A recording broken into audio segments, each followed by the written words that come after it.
Allô les amis, vous avez décidé de faire votre projet de recherche sur le pachycéphalosaure.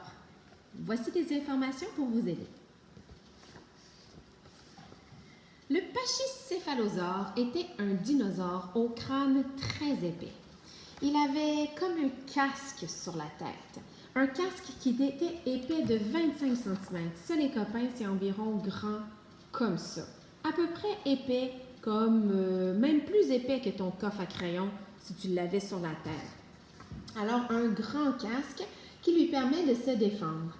Il a de grandes pattes musclées à l'arrière, un peu comme le tyrannosaure, et de petites pattes griffues en avant.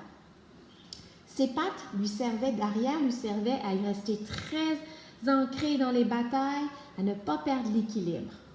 On dit qu'il était plus haut que deux hommes adultes, comme deux papas, un par-dessus l'autre.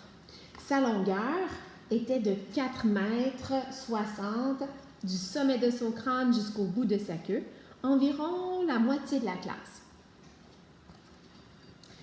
On pense que les mâles auraient eu des casques plus colorés que celui des femelles, et on pense que ça, c'était pour attirer les femelles et pour se mettre beau.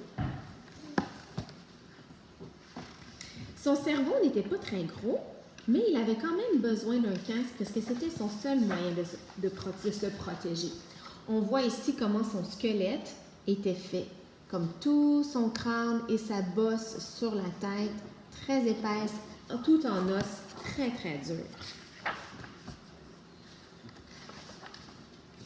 Voici un combat entre deux mâles pachycéphalosaures et on voit qu'ils foncent bien tête devant pour s'entrechoquer les casques ensemble. Quand ils se défendaient, par exemple, contre un tyrannosaure ou un dinosaure carnivore qui voulait le manger, parce que lui, c'était un très paisible dinosaure herbivore, on pense qu'il donnait des grands coups en fonçant tête première dans le côté des grands dinosaures carnivores. Comme ça, il pouvait les blesser plus facilement et toutes les petites crêtes osseuses piquantes qui sont autour de son casque étaient très, très, très douloureuses dans le flanc de ces dinosaures-là.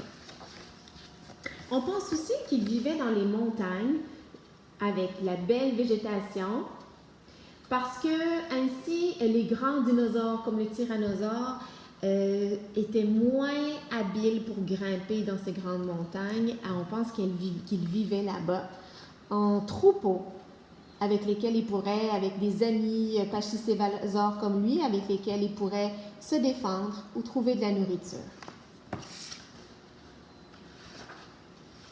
Ici, dans ce livre, on voit aussi deux pachycéphalosaures au combat. Le meilleur des deux gagnait. Alors, quand les deux pachycéphalosaures s'entrechoquaient, par exemple, pour la même femelle et se battaient, on dit que le dinosaure, celui des deux qui était le plus affaibli, qui avait plus de force, qui avait tout donné à la bataille, qui voulait plus se battre, alors il y en avait toujours un qui abandonnait et l'autre demeurait le vainqueur de la bataille. Il avait un coup fort, son cou était très fort